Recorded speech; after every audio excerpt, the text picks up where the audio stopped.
Cool. How you doing, everybody? My name is Blake Hudson. Excited to be chatting with you here today and be invited by SVC. I'm excited for today's topic. No pressure, but I want to change the way you think about sales conversations forever. It's one of those principles that is simple, not easy. Doesn't take a lot to understand, but it is difficult to execute when you do it at a high level. So, without further ado, I'm going to jump into some slides and then we can come back and chat about it as a group.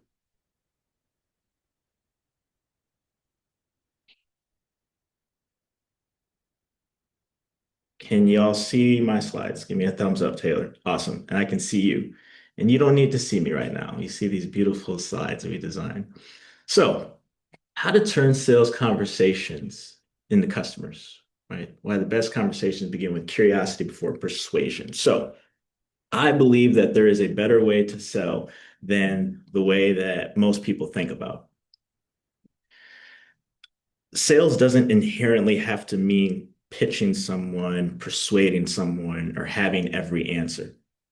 In fact, it's a better experience for both of you if you have less pressure on yourself and less pressure on them.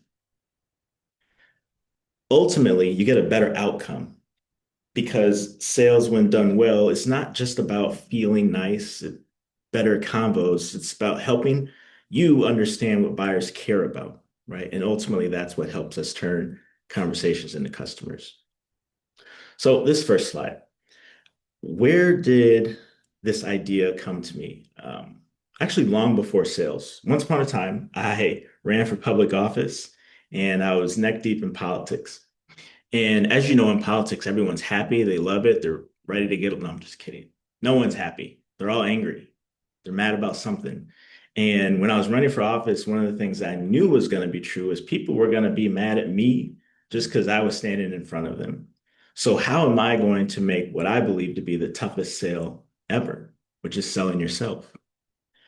Well, one of the things I found was beneath the defensiveness, beneath the skepticism, ultimately, people just wanted to be heard and understood. I believe that when you do sales right, people will give you the answers to the test. You just have to be curious enough to ask and disciplined enough to listen. So, with this point on the slide, it's very hard to persuade someone you don't understand.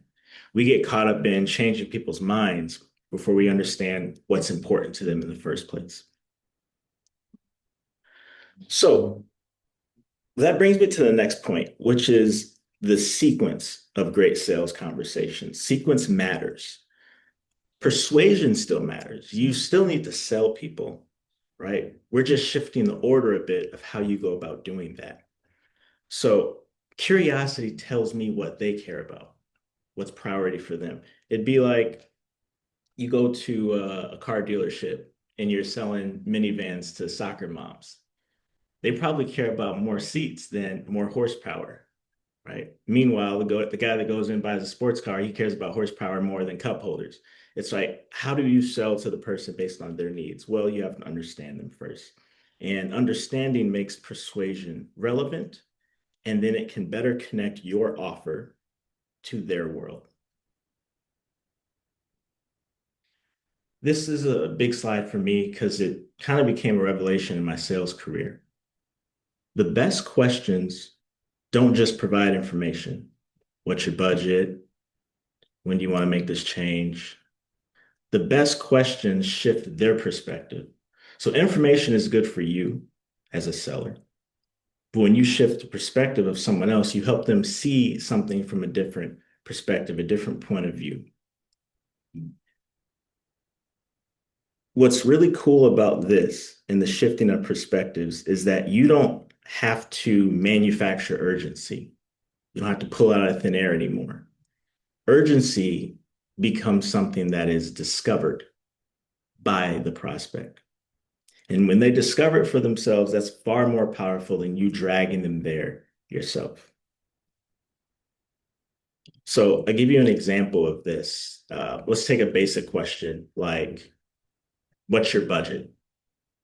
Very straightforward, very simple, gives you the information you need, but it doesn't do anything for the person you're selling to. What if instead you ask a question like this? Hey, talk to me, Taylor. Imagine yourself, 6 months from now, and you're thriving. Your business is going well. You bought this solution. Why do you think it is you would have been successful in that scenario? What that question does, first of all, I call it non-factual hypothetical. It's not something that has happened yet, but you put them in a position where they then have to think about themselves in that future state. They then convince themselves why that future self is successful. And so that question is just an example of how you can take something that's simple and make it a little bit deeper so that you and them see the problem differently. So, this is the most important thing I want you to take away today before we jump into the conversation. My hope is that this becomes almost habitual for you when you go into convos. And that is first and foremost setting intention for what it is you want to understand about your prospect. If you go in cold and you just have this vague idea of, okay, yeah, I need to get curious, that's like walking around trying to figure out where you're supposed to go. Having that intention is more like having a compass, right?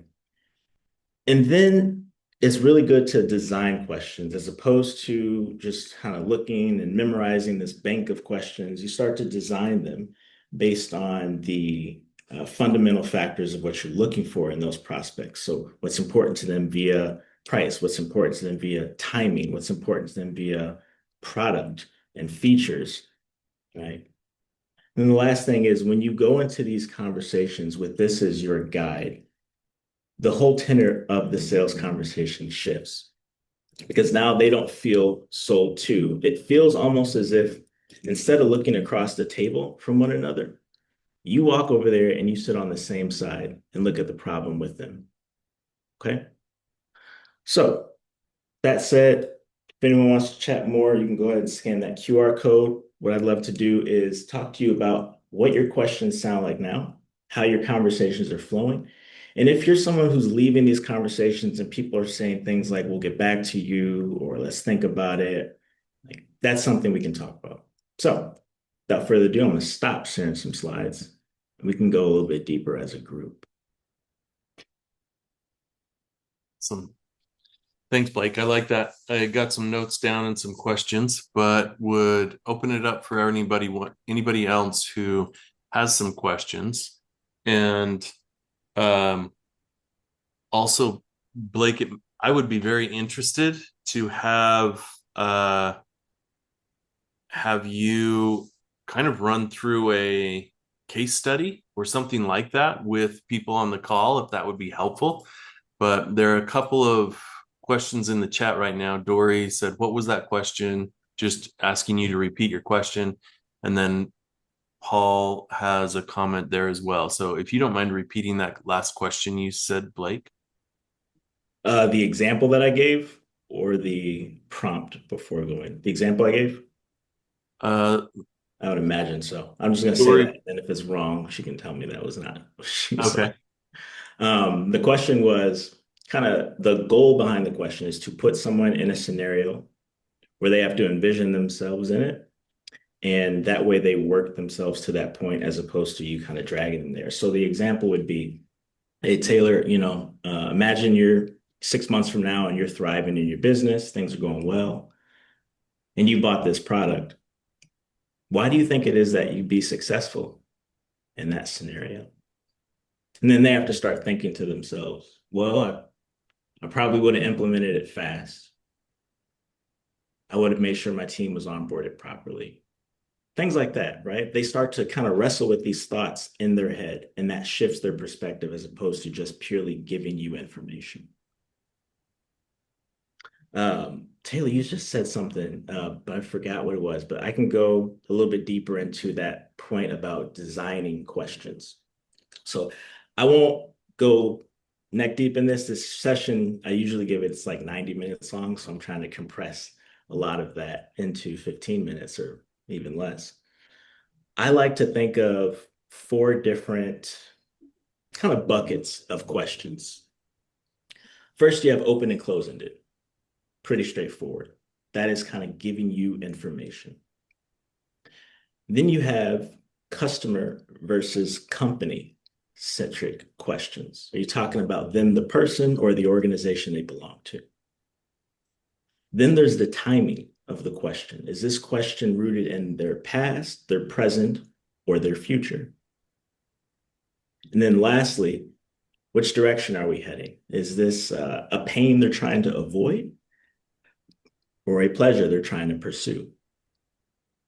And so, one more time, those kind of that matrix is open versus close ended, customer versus company, past, present, or future, pain, or pleasure. And I'll give you an example of what that sounds like in practice. So, this one is an open ended, customer centric, past oriented, painful question. That sounds really complicated. Here's the question. When you think back to the last time a tool let your team down, what was the most frustrating part of that experience? Right. And so that question is something that I didn't, find on the internet. I built it by using this framework of open-ended. So I want them to talk a little bit pain. So I want them to think about what hurt, what was problem, what broke. Customer centric. So I want to know from them specifically, not about the company, but them, how it affected them. And obviously it's past tense because we talked about enduring it in the past. I'll give one more and then we can open it up to Q&A. This next one is an open-ended, company-centric, future-oriented pleasure question. If your efficiency improved by 20% next quarter, what impact would that have on your bottom line? Right. And so again, designing these questions is simply taking from these different elements and piecing them together.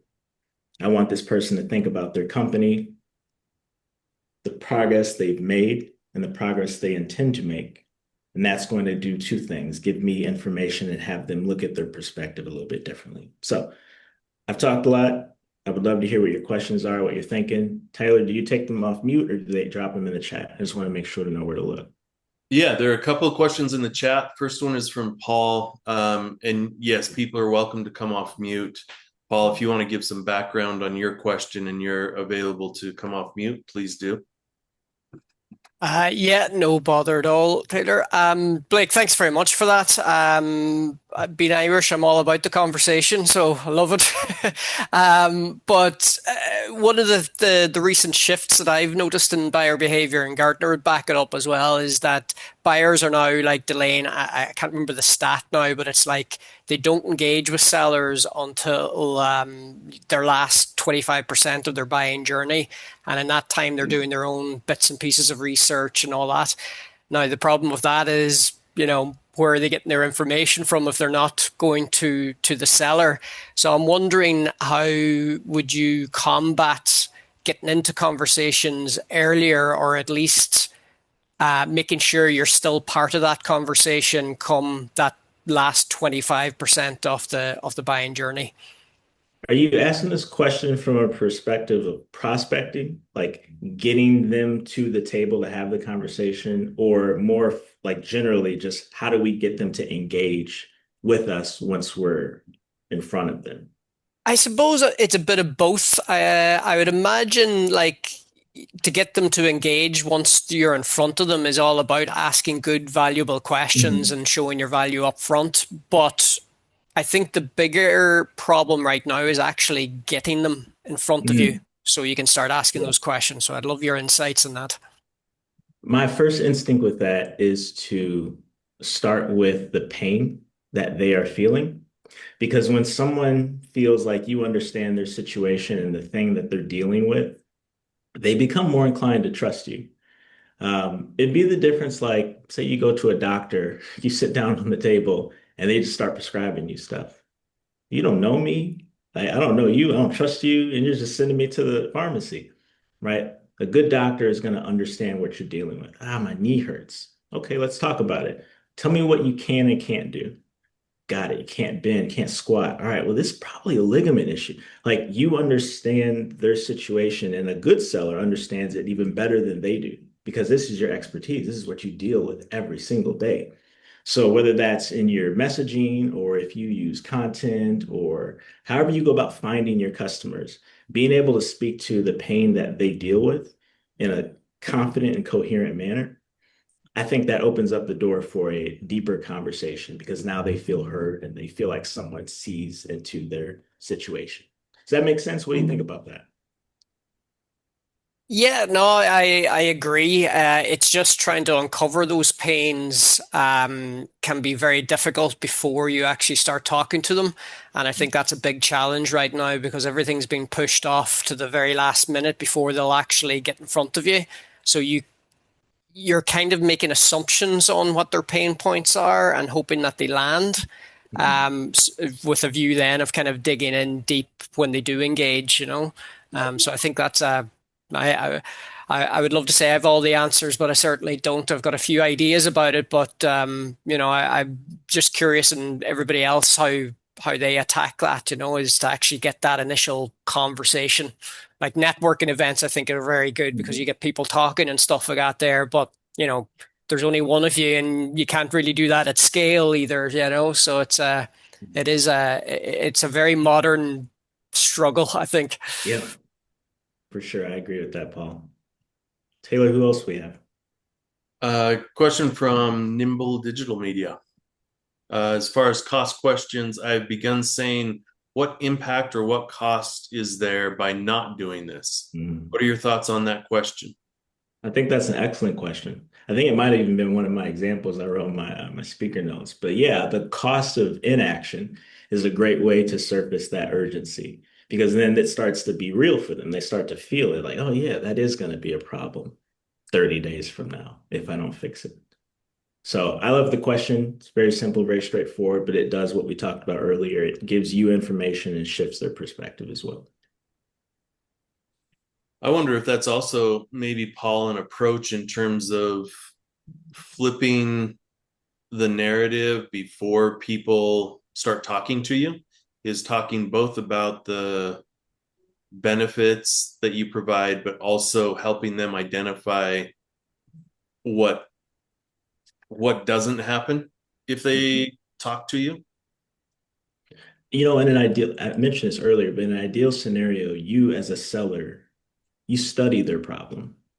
That's what you do. Like you're selling something to specifically address their general problem.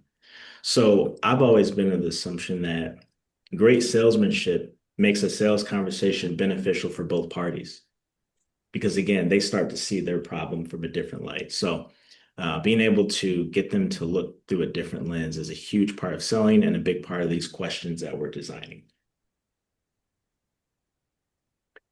Yeah, great point. Jeff, you've got your hand up.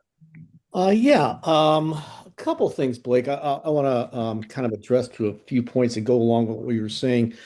A big part of the conversations is really trying to build trust.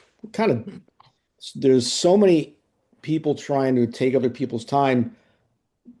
Trying to get to a trustworthy position is really important. And sometimes, asking someone you don't know yet or built that level of trust what problems they're having, they may not be so reticent to open up and talk about, well, here's my pain points. On the other hand, if you ask them what's working really well, if they're having problems, most likely they're going to volunteer some of that information as well.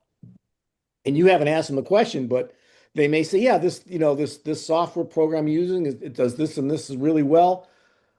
But now that you mention it, I'm having a problem with XYZ. You wanted to get to that point, but you got around it in a different direction, which is pretty helpful. And then to the buyer's journey that Paul's talking about, yes, it's great. I mean, we all and buyers do this. You have so much access to getting information without having the salesperson's that source of information. But that is just some of the details. It doesn't necessarily give you the application to the use of that. And that's where, as a salesperson coming in later in the conversation, you can then start adding context to it. And it's fine to ask the question, what have you learned about XYZ on your own ahead of time? And can I help you with some things that you're getting stuck with? So those are some of my I thoughts. agree, Jeff. No question, just a plus one on that. Yeah.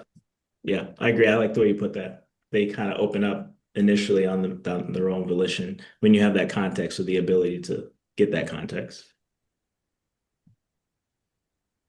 Like you shared a kind of a flow chart on one of your slides. Mhm. Um, do you have some other examples of what the either the questions are or how to go through that? I think there were three steps, so that we're not making missteps on walking through that process or saying the wrong things. Yeah, so the best way to put it, and there's two things. I'm going to give the context and then we come up with some examples. But most people do the opposite order. They focus on, I got to persuade them, I got to give them the answers, I got to talk about my product, right? Otherwise, why else am I here? That's the natural instinct.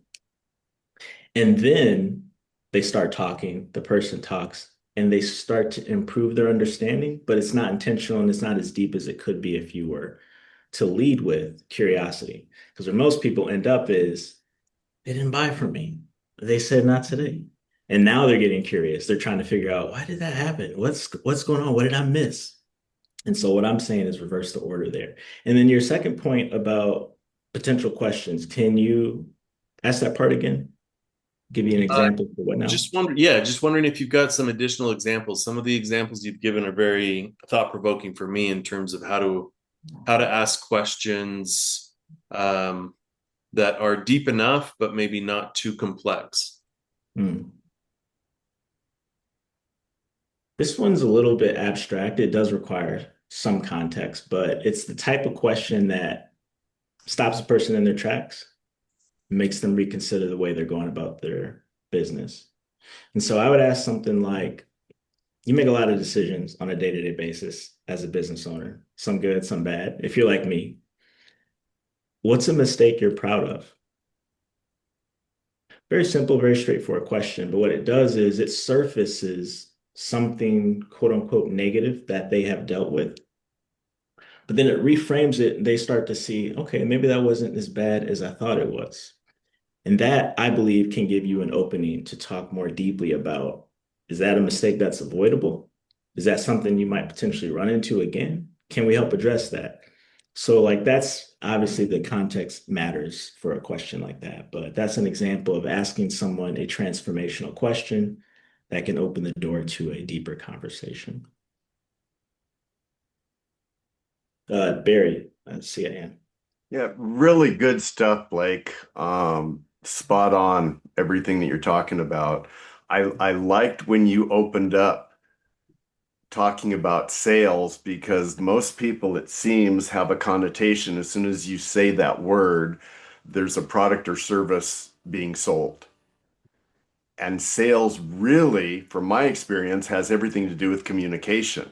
Because if you're Mhm. not communicating, there is no sale going to happen.